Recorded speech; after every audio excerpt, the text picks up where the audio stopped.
Back to Unit 3 and on to wavelength and frequency. We had one calculation to practice here, and it's the only math problem in this chapter. We're not doing the crazy one with the energy of the photon that was in your packet. We're going with the big idea. Wavelength and frequency of a wave. And remember, we talked about light as a wave and light as a particle. So in this case, we're talking light as a wave. We're going to look at light as a particle in a few minutes. Light as a wave travels through space like all electromagnetic radiation does. We are only worrying about light right now. Yes, I know there were charts and things in the packet, but we're worried about light. Wavelength, how long a wave is. You take like the top of the wave and the top of the wave and you measure between them and you measure in meters because it's a length.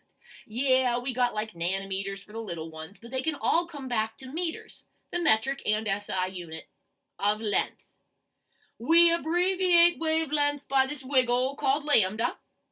And right now, the only wavelength fact you need to know is the range that's visible light.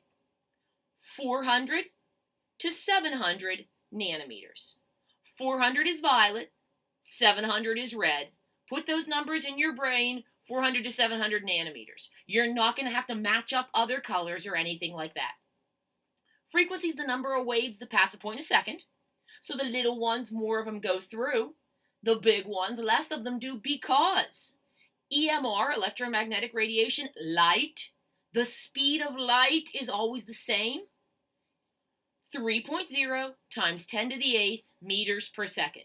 Be able to pick that number out of a multiple choice thing. Be able to do these calculations too. We're going to review. So the equation we need, speed of light equals wavelength times frequency. It's in your packet. What it comes down to is C will always be the same, 3.0 times 10 to the 8th meters per second, and all you ever end up doing, because of the way algebra works, is dividing C by what you get in your problem to get the other one. So if I give you wavelength, C divided by wavelength gives you frequency, and if I give you frequency, C divided by frequency gives you wavelength, the end.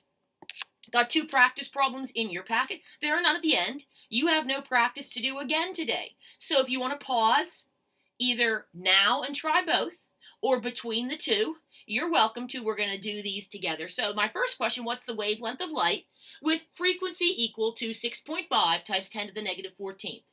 You guys, as far as your calculators go, whichever one you're going to use on the test, whatever you got at home, go for it. Work on these. You can definitely get a scientific calculator app on your phone or find a scientific calculator website on your computer if you need to.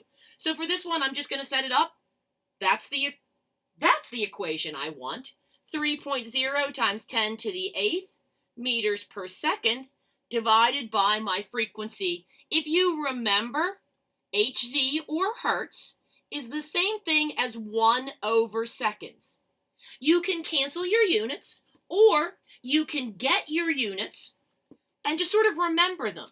Remember that when I solve for a wavelength, my answer will be in meters. So let's divide. Again, make sure you have a calculator that will do this for you, and if not, play around. Find an app that will. 6.5 times 10 to the 14th is going to give me two significant digits, 4.6 times 10 to the negative 7th, and my units are meters, top divided by bottom. Not too bad. My second problem gives me a wavelength, but I can see I'm going to do it the same way. 3.0 times 10 to the 8th. Why doesn't that change? Because if we're talking about in a vacuum, like empty space, speed of light's always the same. So we always use it.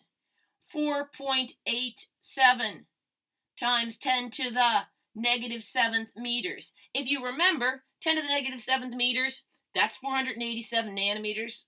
I just know that. That's visible light. That's going to be pretty close to purple. Do you need that on the test? No, but if you remember matching wavelengths to colors, that's where you remember it from. So let's do this one. 3E8 divided by 4.87 times 10 to the negative 7th is going to give me 6.2 times 10 to the 14th. I don't care if you label it 1/seconds, if you label it hertz, those are your units of frequency. And again, it's going to be a multiple choice section, all your final, so you really won't need to worry about those. Check out your math instead. And that's wavelength and frequency calculations. That's what we talk about when we talk about light traveling as a wave. But one of the things Mr. Albert Einstein came up with this idea of is that light can act like a particle too. Remember I said that if I shine a beam of light on the floor, it sort of travels down as a beam? That's light acting as a wave.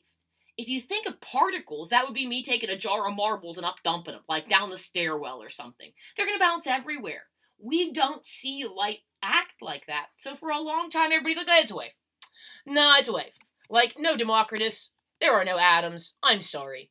No, light's just a wave. But Einstein proved that light can act as a particle with the photoelectric effect.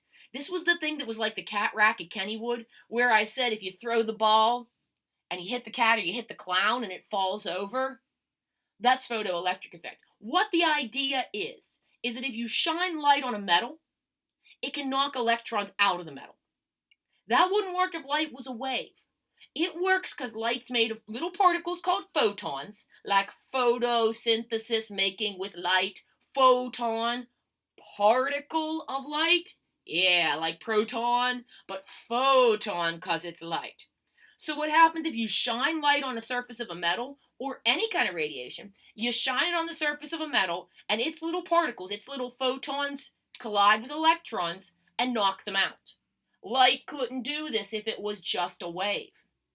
So what Einstein said is, and this is a good term, it's a fancy term, but it's a good one, light has a dual wave particle nature. Dual being two, double nature, can act like a wave, can act like a particle.